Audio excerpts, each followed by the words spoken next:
Good evening, ladies and gentlemen. I would like to take you back a little over half century to a small town in Louisiana located about 20 miles west of Baton Rouge, the state capital. We'll cross over the mighty Mississippi River and go through the woods. We'll pass miles and miles of sugarcane fields. We'll see bayous and swamps, some with alligators. We'll pass majestic moss-covered oak trees and lots of cotton fields. We'll arrive at my hometown, which is Maringouin. Maringouin is Creole, or Cajun French for mosquito.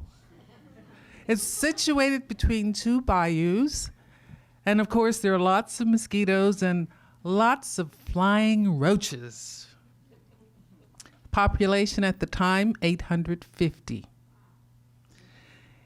It was customary in the South for a great aunt to assist the expectant mother during her pregnancy, and at the time of delivery, we were delivered at home by midwife.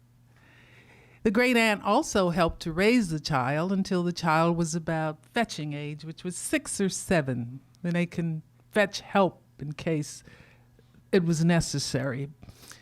But that child would stay the night, every night, with the great aunt.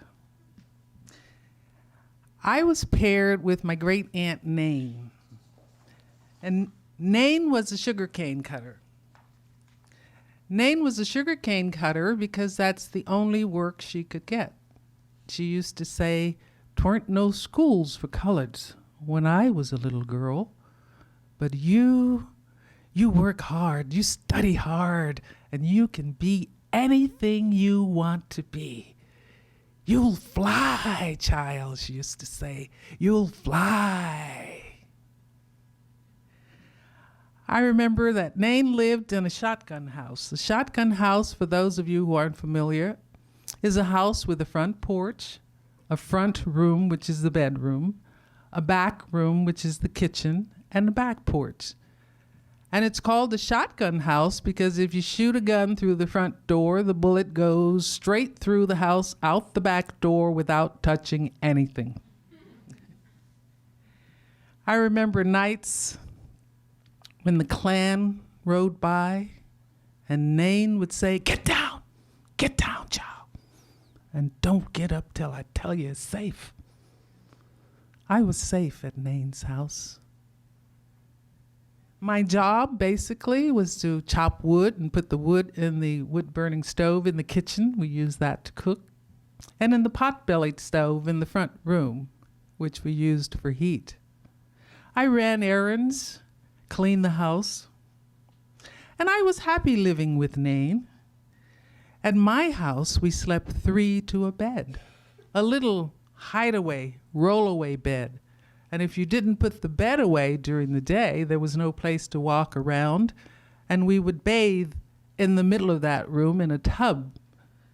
We didn't have a bathroom when I was a child. At Nain's house, it was just the two of us. It was heaven. At my house, I slept between 2 of my older sisters. So all night I heard, "Move over! You're touching me! Well, now you're touching me!" And don't wet the bed. Oh. I remember during the summertime, we'd sit out on the front porch and drink ice-cold lemonade. We'd take a bucket with old rags, woolen rags, we'd burn them, and the smoke would keep the mosquitoes away. We'd sit there for hours, sometimes talking, sometimes not. In the winter time, we sat around that old pot-bellied stove in the front room, and we drank corn husk tea. Mr. Johnny, who lived down the road, had 2 horses, and he fed them corn, and I would go and gather the husks, take them back to Nain, and she would clean them up, and she would brew corn husk tea with honey and lemon. Those were really happy times. Then one day I came home, I did my chores, ran my errands, cleaned the house, chopped the wood. And I sat on the back porch waiting for Nain. And I waited and waited. And I figured, well, something's wrong. She's usually home by this time. So I'm sitting there and I see a group of women coming across the backyard. And my Aunt Skeet said, "You can go on home now, child. Nain won't be coming back." And I said, "Why? What happened?"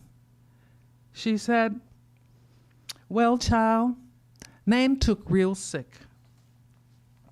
We took her out to the local hospital. They didn't do anything for her. You know, they don't like to treat us coloreds out there. So we took her down to Nolens, that's New Orleans, 75 miles away." My Aunt Skeet said, she kept asking, "Is we there yet? Is we there yet?" Skeet said, "No, not yet, Nain, but hold on. Hold on, we're going to make it, Nain. You hold on." Well, child, she didn't make it. Took too long. She was dead when we got there. It was just too far away.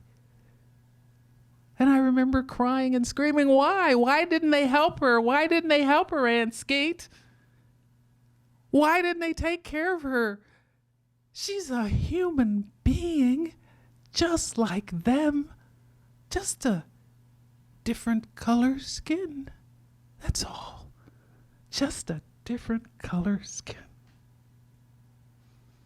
I said, "You know, Aunt Skeet, I'm going to be a doctor. I'm going to be a doctor one day.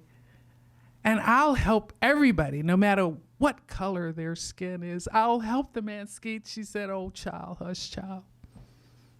There ain't no colored doctors."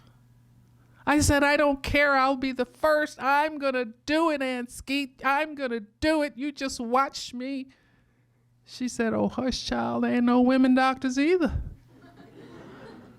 "I don't care. You watch me. I am going to do it." "Lord, help this child," she said.